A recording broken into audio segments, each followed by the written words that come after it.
রাজধানী ঢাকায় জামাত ইসলামের আসন বিজয় নিয়ে দেশজুড়ে সৃষ্টি হয়েছে ব্যাপক আলোড়ন। এমন সাফল্য দলটির ইতিহাসে আগে কখনো দেখা যায়নি। এবারে নির্বাচনে অংশগ্রহণের মাধ্যমে জামাত দেখিয়ে দিল রাজধানীর রাজনীতিতে তারা কতটা শক্ত অবস্থানে রয়েছে।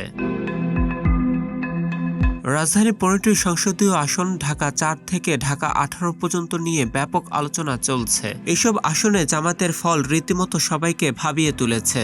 জামাত মহানগর দক্ষিণ থেকে জামাত মনোনীত 2 প্রার্থী নির্বাচিত হয়েছেন। অন্যদিকে ঢাকা মহানগর উত্তর থেকে 4 প্রার্থী বিজয়ী হয়েছেন। এছাড়াও জোটের শরিক দল এনসিপি থেকে একজন নেতা নির্বাচিত হয়েছেন।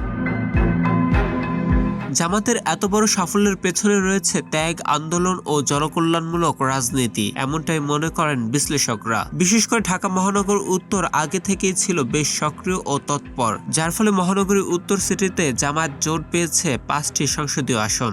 আর এই আসনগুলোর নেতৃত্ব দিচ্ছেন ঢাকা মহানগর উত্তরের আমির মোহাম্মদ সেলিম উদ্দিন।